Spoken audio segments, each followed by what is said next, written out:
नमस्कार, मैं हूं अभय कुमार। आप देख रहे हैं अपना खास कार्यक्रम बिहार समाचार।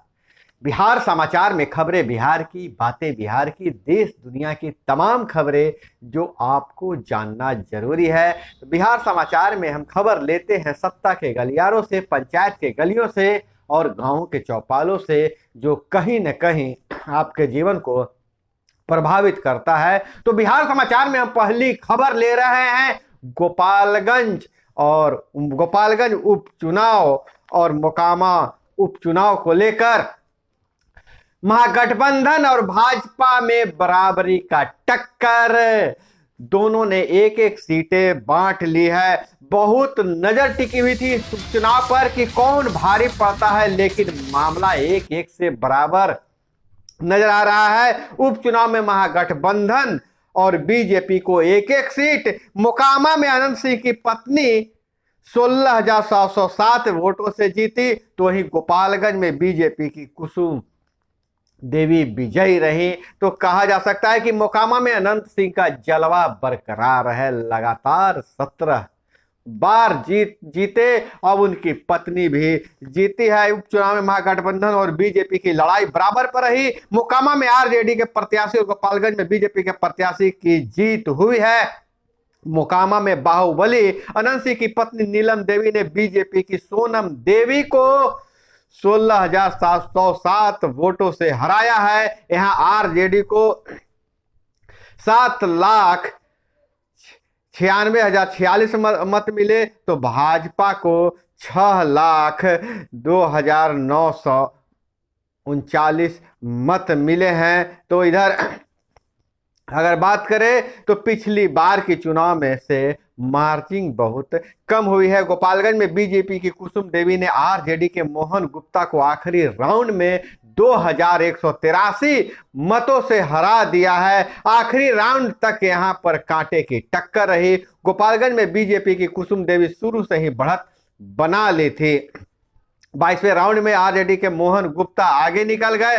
उन्होंने 1135 वोट की बढ़त ले ली, लेकिन 22वें राउंड में फिर बीजेपी आगे निकल गई। आखिर 24वें राउंड तक बीजेपी ने बरकरार रखी बढ़त और जीत दर्ज कर लिया है। अगर चुनाव की काउंटिंग की बात करें तो गोपालगंज में 1 घंटे तक काउंटिंग रुकी रही और यहां अनंत सिंह 17 साल से जीत रहे हैं। अब उनकी पत्नी जीत रही है। कुसुम देवी को सहानुभूति वोट मिला है। विधानसभा खाली हुआ था पूर्व मंत्री सुभाष सिंह के निधन के बाद। उसके बाद बीजेपी ने उनकी पत्नी को उतारा था सहानुभूति वोट के लिए और बीजेपी को सहानुभूति वोट मिल गया है। अब मोहन गुप्ता को हरा दिया है। हालांकि वैस फैक्टर भी यहां बहुत काम किया, जीत की मार्जिन बहुत कम रही है। बीजेपी के प्रदेश अध्यक्ष बोले, हमने दोनों जगह बेहतर प्रदर्शन किया है। प्रदेश अध्यक्ष संजय जायसवाल ने कहा कि हमने दोनों जगह बेहतर प्रदर्शन किया है। गोपालगंज सीट पर लोगों ने दोबारा हमें जीत का मौका दिया है और वहीं मोकामा में 27 साल बाद बीजेपी चुनाव लड़ी। अब तक के इतिहास में बच्ची पार्टी को इससे बेहतर वोट नहीं मिले हैं। और इधर बात करें तो मोकामा विधानसभा और गोपालगंज विधानसभा की बात करें तो दोनों पर मोकामा में जहां अनंत सिंह का जलवा बरकरार रहा और गोपालगंज में बीजेपी अपनी सीट बचाने में कामयाब रहा। इधर नीतीश कुमार का बड़ा ऐलान, बिल्डिंग हो या पुल जो बने उसका मेंटेनेंस नियमित हो, इसके लिए जितनी जरूरत होगी उतनी भर्ती किया जाए। नीतीश कुमार ने कहा है कि इंजीनियर हूं, नौकरी मिली लेकिन नहीं की, आंदोलन में लग गए हैं। 2 दिवसीय इंडियन बिल्डिंग्स कांग्रेस शुरू। मुख्यमंत्री ने 20 राज्यों से आए प्रतिनिधि से कहा बिहार का निर्माण जरूर देखें। बाहर से आए अभियंताओं ने कहा आप बेहतर रख रखाव के लिए सुझाव दें, यहां अमल किया जाएगा। बिहार में सबके उत्थान के लिए काम। बिहार में सबसे बड़ा रबर डैम, संजय झा का बयान। वही रबर डैम जो विष्णुपत गया में बना है, जिसका वीडियो भी आपके चैनल पे डाला हुआ है, आप जाकर देख सकते हैं। और वहीं भ्रष्टाचार पर वार, शिक्षा विभाग के अधिकारी के कई ठिकानों पर ईओयू का छापा, काली कमाई की उच्च शिक्षा, उस शिक्षा की डिप्टी डायरेक्टर व का 1.5 बीघा में मकान, दिल्ली पटना में फ्लैट और कई जमीनें, पटना में फ्लैट, मुजफ्फरपुर एवं ससुराल में 4 आवासीय प्लॉट, दिल्ली पटना के प्रमुख बैंकों में करीब 2 दर्जन खाते।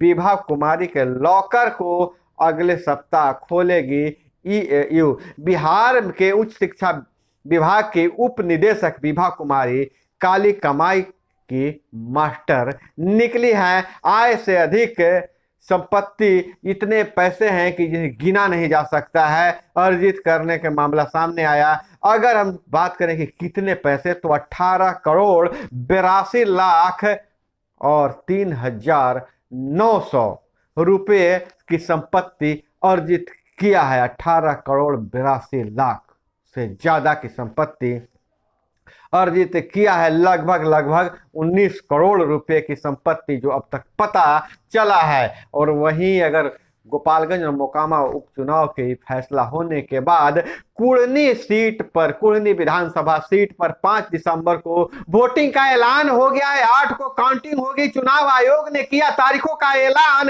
रद्द हुई थी राजद विधायक की सदस्या, इसलिए फिर से चुनाव। तो अब उपचुनाव का दौर शुरू हो चुका है और मुजफ्फरपुर के कुढ़नी विधानसभा सीट पर 5 दिसंबर को वोटिंग होगा, 8 को काउंटिंग होगा। और आरा में स्वर्ण व्यवसायी की हत्या, शहर से दूर मिला पत्थरों से दबा शव, अपहरण को लेकर 2 नवंबर को आरा टाउन थाने में हुई थी एफआईआर। किराया वसूलने निकले थे व्यवसायी, तब हो गया था अपहरण।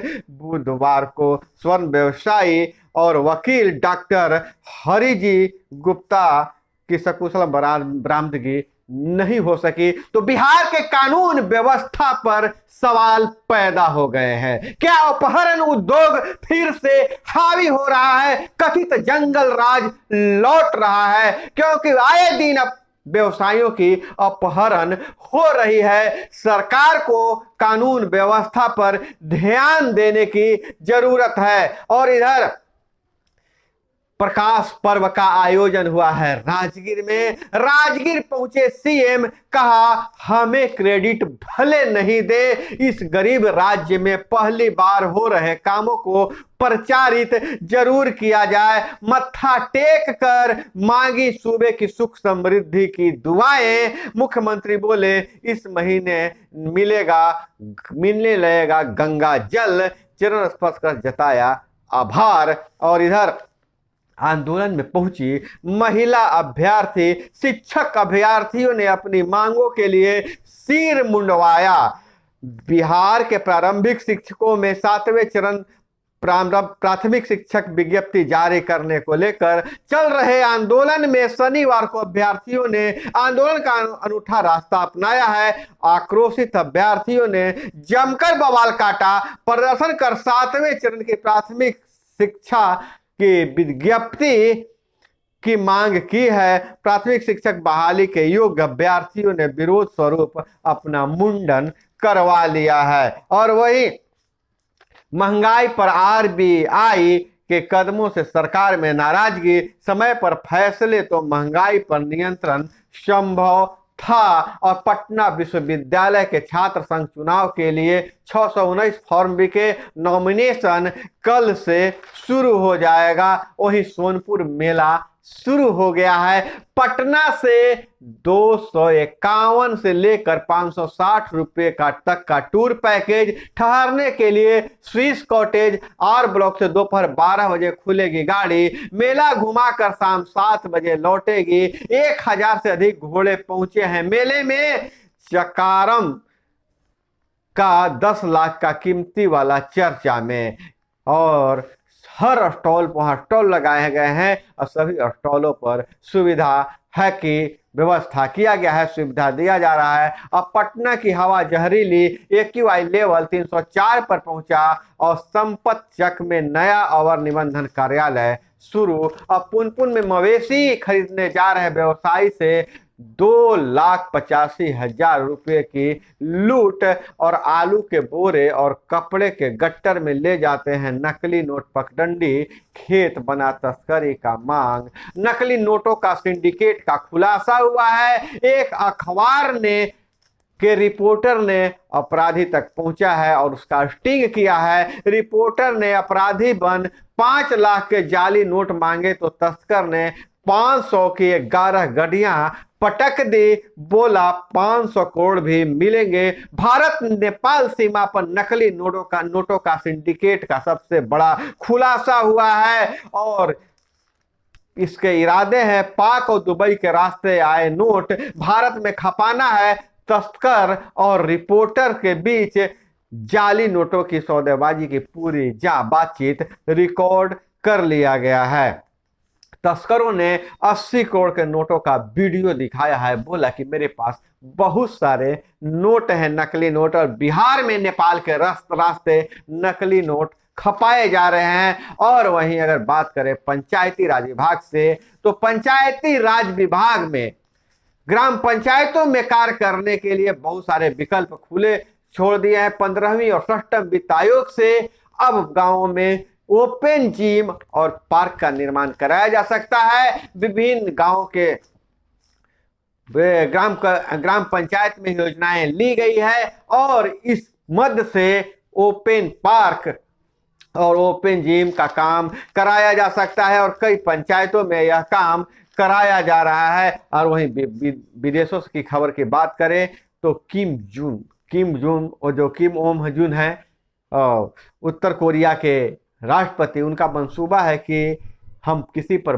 परमाणु बम गिरा देंगे तो किम के मंसूबे पर 20 सेकेंड में नष्ट कर सकता है दक्षिण कोरिया। अमेरिकी मिसाइल सिस्टम से हुआ है लैस। तो दोस्तों यह थी वो तमाम खबरें जो आपको जानना जरूरी था। इसी तरह से खबरों के लिए जुड़े रहिए हमारे साथ। मिलते हैं अगले वीडियो में। जय हिंद, वंदे मातरम।